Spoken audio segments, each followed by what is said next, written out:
Hi, beautiful people, and welcome back to another episode of Unicorns Do Exist. I am your host, Vanessa. Whew, happy Pride Month. I still consider myself a lesbian and part of the LGBTQ. I mean, if I'm bi, I'm still part of the LGBTQ. But, okay. And in honor of Pride Month, I wanted to talk about something that has always been very important to me, and that is mental health and advocating for everyone's mental health. And I feel like we have a lot of mental health issues in the LGBT community because of acceptance and self-love. I recently had to defend myself and my mental state because someone tried to use that against me.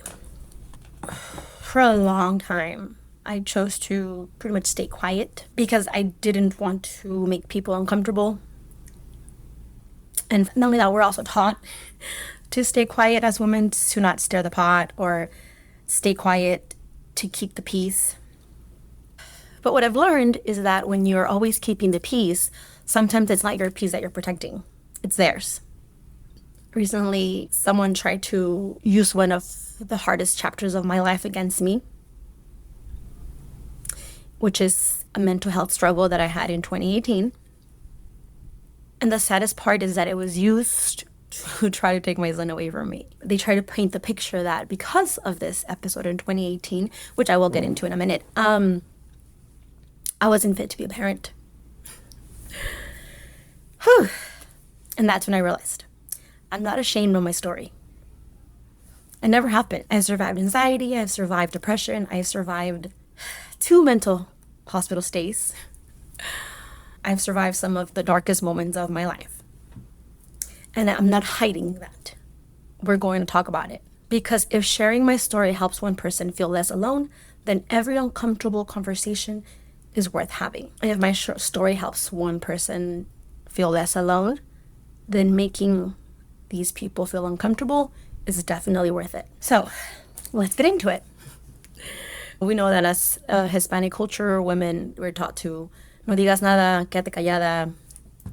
And for a long time, that was what my mom would tell me when my dad would start acting up or drinking or just yelling, so that he would calm down and so that he wouldn't get more angry at us and not make it a bigger deal. And I did it for a long time until I got to high school, and then I was like, hell no, I don't care. I remember I would always talk back. Obviously, it was worse because I would get a bigger smack in the face for saying, por andar contestando. But I didn't care. I honestly, I was done. Or like not telling everybody what happened in our house and things like that. And unfortunately, I know that this probably still happens. There's probably still a lot of people who tell their daughters, no quédate callada, no digas, no contestes, no le rezongues, no le hables, like simply because you're trying to avoid a bigger conflict or a bigger fight. And I get it, but that's not always the best or correct way to do it. Or people a lot of the times are afraid to say, I need help or get therapy because of the stigma about it. And that is not what we're doing anymore. That is not how these things actually get solved. I was just talking to my mom, and we were just talking about one of my cousins. Well, he wasn't my cousin, but I grew up with them. To me, they were like my cousins. He was a twin, and he came up in a conversation. He hung himself a couple years ago, and he was a twin, and I knew him. I grew up with him. They were actually like los compadres of my parents. And that is what I'm trying to prevent. If instead of being worried about the stigma of going to therapy, I rather save someone's life. For example, not me per se, but if he would have gone help, if he would have gone to therapy. And others, we have all these what ifs. Now that he's gone. But I'm pretty sure his parents would rather have their son here en vez de preocuparse por el que dirán. So I'm sure my mom is glad I'm here. And once again, the people that matter don't care. The people that care don't matter, kind of thing. So my mom matters to me, and my sisters matter, and me getting help and me have being labeled crazy for a while, I'm sure they're okay with it as long as I'm still here and I got the help that I needed and I'm continuously working towards getting better. With that being said, last month, they filed for a temporary restraining order against me because I broke my ex's windshield in 2018. But she failed to tell the rest of the story. So when she petitioned for the restraining order, she just stated that I broke her windshield in 2018 because I was drunk and out of control, and that was it. She also stated it was in 2022, which she was probably just mistaken about the time frame again. Who knows? Let's give her the benefit of the doubt. But it was true. I did break the windshield, but it was in 2018. And it was because a week prior to that, a police officer came to my door where I lived in Riverside and told me that they've got a match or a hit for my rape kit that I had in 2011. A long time had gone by. The incident happened in 2011. Now it's 2018. It was August of 2018, I remember, when they knocked and they told me, hey, we got a hit. We got a match on your rape kit. Do you mind coming to the police station to pick them out from a lineup? I honestly had kind of forgotten about it. I did this thing where I guess you put it in the back of your mind and forget it ever happened. So I didn't remember a lot of the incident. I almost felt like that wasn't me. That didn't happen to me. But when the police officer came and told me, I was like, oh shit, that did happen. Once again, still not remembering the whole story. I decided to go do the right thing. I've been watching a lot of Law and Order, SVU, and I was like, yeah, I'm gonna go. Especially, I'm guessing that the reason why he was tested was because he did it to somebody else. There was another person besides me, a recent person, another woman. So I was like, yeah, if I can help, why not? I'm gonna do the right thing. I'm gonna show up. So my ex at the time was like, are you sure? Like, it's not gonna be too much? And I was like, no, I'm gonna do it. Like, it's the right thing. Like, I should do it. I should go and try to pick. I don't remember what he looked like. I still don't remember. But I'm gonna try. So I go to the police station in Anaheim. And I go in with the detective. It was just me by myself. She came with me, but she wasn't allowed in. So it was just me by myself. And he proceeds to show me the picture. No, first he's like, I'm going to read back to you your statement from 2011. And I was like, okay, sure. And he starts reading the statement, what I said happened to me. And everything just came flashing back because I was like, I don't remember much. He's like, well, let me read it to you, see if you remember more things, like more things come to you. So I was like, yeah, sure, read it to me. I'm stronger now. I'm like, I've done so much therapy and I'm more mature. I'm in such a better place. When I tell you that I was not expecting all that, I was just, I was froze. I couldn't even get him to stop talking. I was trying in my mind, I was like, don't read anymore. Like, I can't, like, there's no way. And as he was reading it, I was literally playing it in my head like, oh my God, this really happened. This really happened. I was baffled. But, sorry, I had to take a little break. It's still hard to talk about it. It's still a little emotional for me, even though I have come a long way and I have overcome the situation. But sometimes it still gets a little knot in my throat. But yeah, let's see. He read it back to me. Everything came back. I remembered so much that I had forgotten. So that was very traumatic. It was kind of like when they say pretty much relived it again. I relived it and I relived it there at the police station. After that, I felt like I had done the right thing. And so she also was like, oh, I'm so proud of you for coming and so brave of you and strong of you to come and try to help put this person in prison. However, I wasn't able to identify him. The people that they showed me all looked the same, kind of. They all looked the same, but then again, I had never seen any of them. Like, they all looked familiar, but I couldn't tell you who it was. And I'm glad, honestly, I'm glad. I would not want to remember that face. But nonetheless, that was still very traumatizing. So she decided, let's go have dinner and celebrate what you did and how proud I am of you. I said, great. That sounds awesome. Let's do it.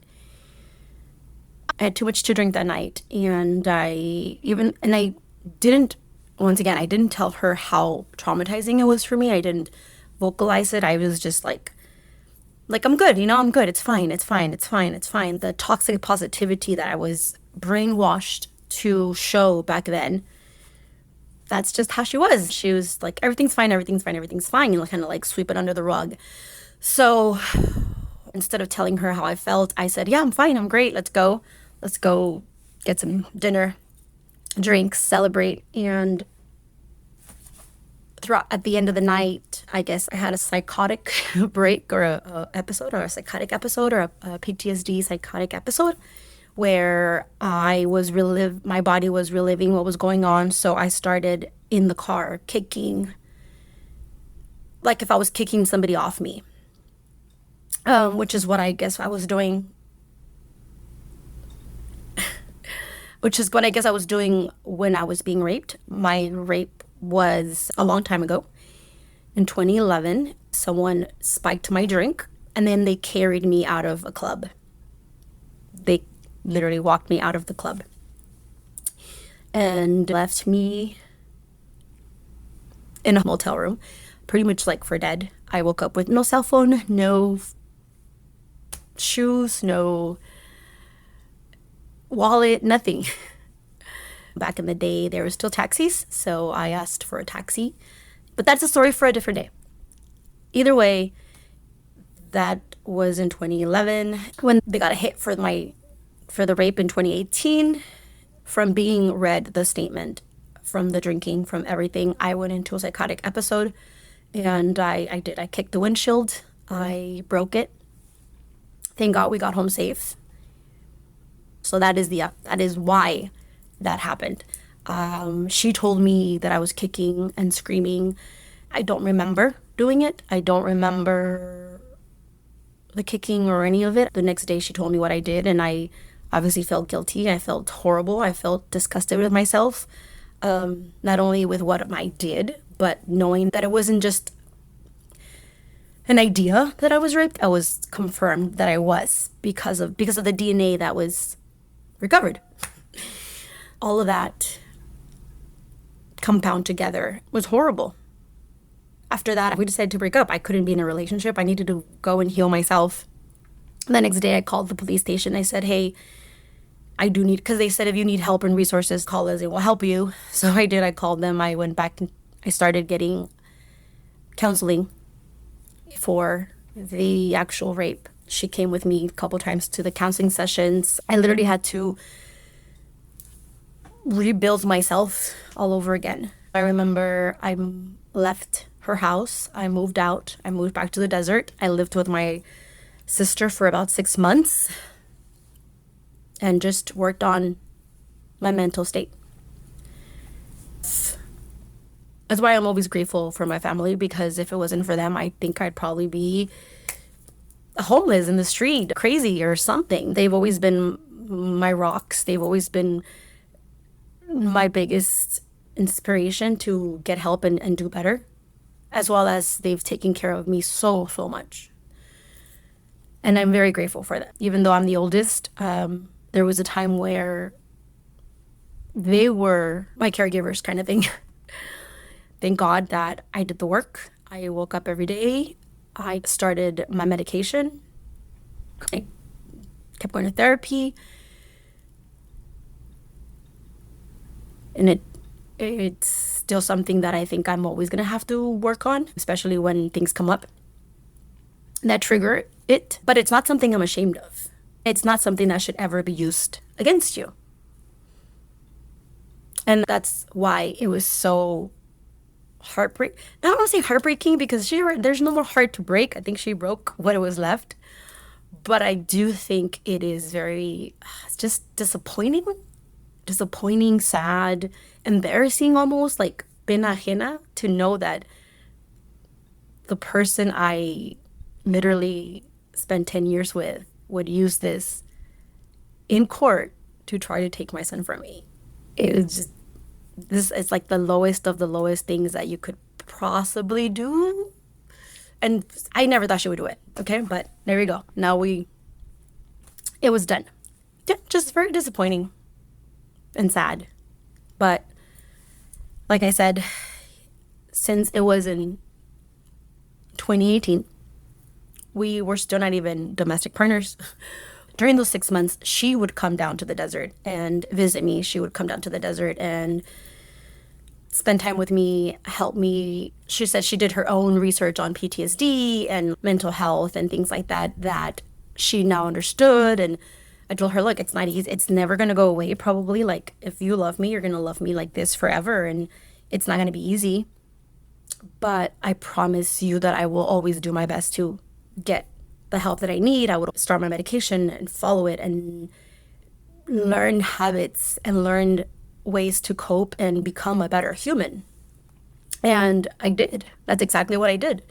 After the 6 months, she asked me to move back in. She said she was proud of me for my growth and how far I've come. Definitely saw a difference in my attitude, my emotional, mental state. Like, from there, after that is when we decided to become domestic partners. After that, we decided to have a child. My son was born in 2023. This happened in 2018. So for her to try to, one, say happened in 2022 and use it against me, weaponize it, and drag it into the spotlight was just distasteful. Let's just say distasteful. But hey, thank God the judge saw past it. Thank God that the judge understood what was happening and dismissed everything. Thank God. And once again, I am not ashamed of it. I regret that I ever got to that point in my life. But I am proud of the steps that I took after that to be where I am now. I'm proud of the fact that I got myself out of that black hole and became stronger because of it. Because my mental state is now something that I protect a lot. I protect it so much. And because of it, I developed so many other ways and habits to cope. Everyone heals differently. There's different ways and different tools and options out there. It's not always easy. I remember at one point I did tell my mom to take me back to a mental hospital because of the fact that I felt like I needed a lot of support and help, and I didn't want to put that on my family. And because I had already been to a mental hospital and it helped, I felt like maybe this is what I need again. But thank God that when I got there, they said like, oh, you're very aware of your emotions and you're very aware of the patterns that we don't think you need to be here. We just think you need to start therapy and medication. And so I did. I started the therapy and I started the medication, and I've continued to go to therapy, especially when life throws lemons at you. I know not a lot of people believe in medication. I found that it does help me a lot. Not only is it because I've the PTSD, but also because have ADHD. There you go. Hence why I'm all over the place. But it helped me. I know that therapy is a must. Medication everyone is different. Some people feel like it doesn't do anything to them, and some people, they are grateful to be on it. It takes time to find what works for you.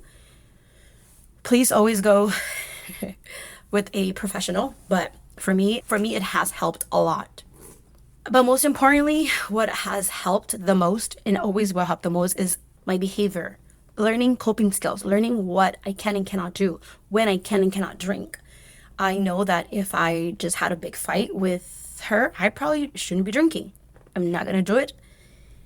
I've learned which people trigger me, which people don't. I've learned that working out is the ultimate, best way for me to stay in a good state, to feel empowered, to feel strong, to release any sort of negative energy or stress that I may have. Hiking, touching grass, being in the wilderness, being in the nature, like trees, going on a hike is extremely important for me, as well as journaling, affirmations, writing all these negative thoughts, writing things down. And understanding my body, most importantly. Recently, my nephew also asked me about anxiety and how I was able to deal with it and how I learned to cope with it. And because my family knows what I've been through, and they're very proud of my growth as well. And I'm very proud of it. And I'm never going to be ashamed or quiet about it, because this is exactly why I do it. My nephew literally asked me, hey, how do you deal with anxiety? I was very, very, very grateful that he felt comfortable enough to bring it up to me and ask me, and I was able to talk to him about it. He's very young. And so it did make me a little sad to know that he was having these emotions. However, I told him they're nothing to be ashamed of.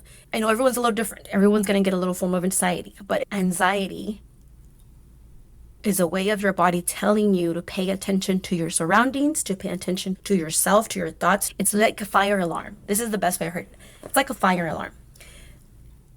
If there's smoke, that fire alarm is going to go off, and it's going to be an annoying sound, but it's going to save your house. It's going to save your life. It's telling you, hey, something's going on. There is something burning. It's a warning. It's letting you know, hey, wake up, wake up.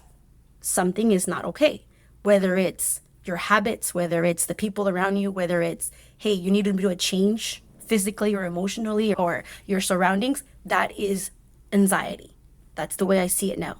Instead of fighting it, take a minute and say, okay, what is going on and why did this come up? There's different types. Like I said, there's different types of anxiety. When you're about to jump off a bridge, like bungee jumping, you get all these emotions and feelings in a rush, and okay, it's normal because you're doing something scary. If you're going to do public speaking, that's another big one. He is telling me that he has track and field. And so I'm like, okay, well, when that starts to come up, ask yourself, is this an rational fear or irrational fear? Meaning, am I going to die? If people are staring at me, am I going to die because they're staring at me? No, it's normal. It happens. We all feel it.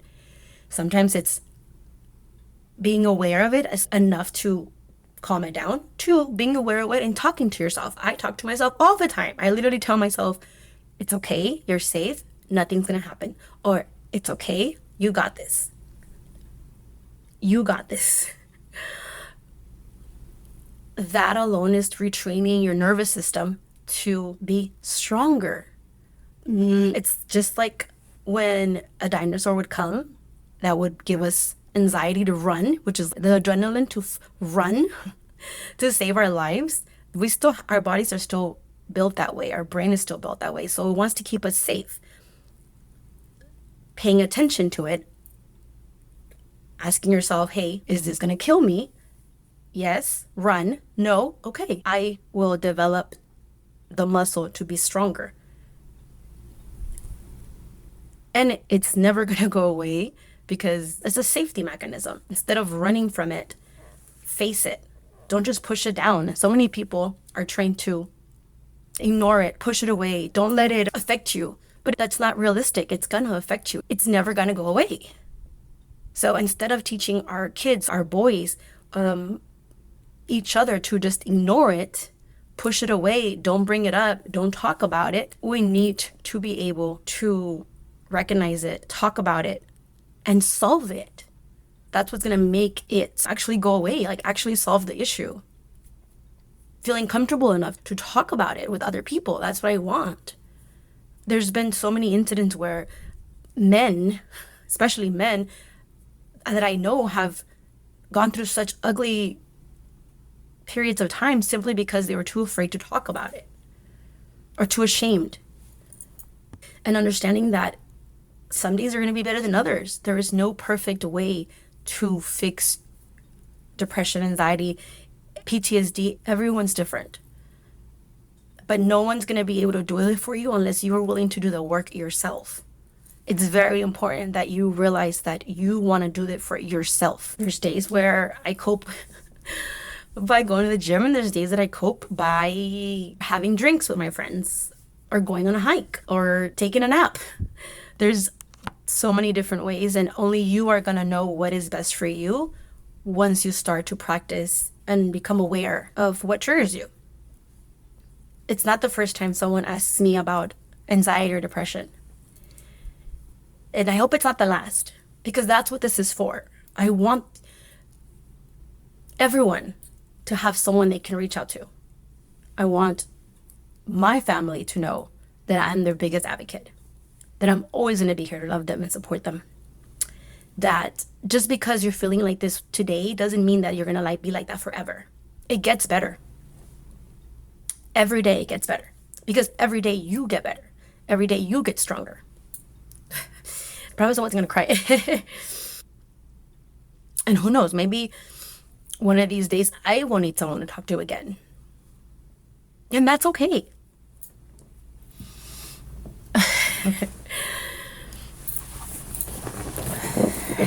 Because Diosito no nos da nada que no podamos soportar. Diosito no nos da nada que no podamos overcome. And this is not a sad podcast. Okay, this is not a sad episode. This is a happy episode, because at the end of the day, we're here, we're alive, we have each other. And I'm just such a Yona. That's it. So I continue to tell my story. I continue to show up so that other people know that they're not alone. You are not alone. And you have nothing to be ashamed of, because I don't know anyone who has not overcome something and that didn't make them stronger. Anxiety isn't weakness. Depression is not failure. Asking for help is a strength. And the hard chapters in your story do not define your future, do not define your ending, do not define who you are. They're just that. They're just a chapter. They're just a moment in time. There's just something that you had to go through to be able to get to the other side. I was hesitant to tell the story or to talk about the restraining order, because I do want to protect my son, and I do want him to always have the best idea of his mother. But at the same time, I want him to know how much he is loved.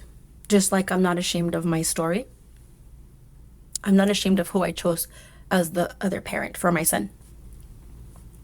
Because at the end of the day, I still believe that there is good in them. It's probably just clouded with anger right now. And I'm not making an excuse. I'm not making excuses for them, because at the end of the day, I chose them. I chose them to have a child with them. And I do believe that God doesn't make mistakes. And I also wanted to talk about it during this Pride Month, because I know that there is a lot of people in the LGBT community that suffer from acceptance, depression, anxiety. And that at one point, me coming out was a reason of my depression and anxiety and not feeling good enough. But to all the young people that are maybe going through this or suffering or thinking that there is no way out, there is. There is always a way out. And you don't always have to know how to get there. You just have to want to continue to fight for yourself. Ask for help. For years, I thought that taking medication was something I had to hide. My mental health struggles were something I had to hide. Now I realize that they're just proof of how strong I can be, and I am. And I definitely refuse to be ashamed of the fact that I fought harder than anyone simply just to be here. Harder than anyone I know to be a mom. And I didn't just fight for my siblings, but I fought for myself, because I do believe that at a certain point you have to take control of your life. If you're 122, you're no longer a child. You're responsible for you, your actions, and the way you show up in the world. And there's tons of resources. Even if you feel alone, there's always someone available. If you ever feel like you can't talk to anyone, dial 911. They'll answer. But I refuse to be ashamed of the fact that I fought for myself. I got help, I healed, and I kept going. Because that isn't weakness, that is resilience. I continue to be proud of where I am and what I've done. Most importantly, I continue to be proud of how strong my mind is now. And trust me, it wasn't always like that. But I know a strong mindset is something you can develop. And before I go, I want to leave you with this. The world will try to convince you that your struggles make you less valuable, that your anxiety, your depression, your mistakes and your scars somehow make you broken. But I've learned the opposite. The people who choose to keep going after life knocks them down over and over again, the people who are not afraid to ask for help, the people who do the hard work and start healing, the people who choose to stay here on this earth when it feels easier to just give up. Those are the rare ones. Those are the unicorns I'm talking about. So if you're listening to this and you're fighting a battle nobody else can see, if you're showing up to therapy, taking your meds, and doing the work, or simply making it through another day that feels impossible, remember that unicorns do exist. And you, my love, are one of them. Now go drink some water, take your meds, go touch grass, and stop taking life advice from people who think healing is for the weak. Stop taking life advice from people who haven't been through anything we're talking about. Until next week, keep being magical. Bye.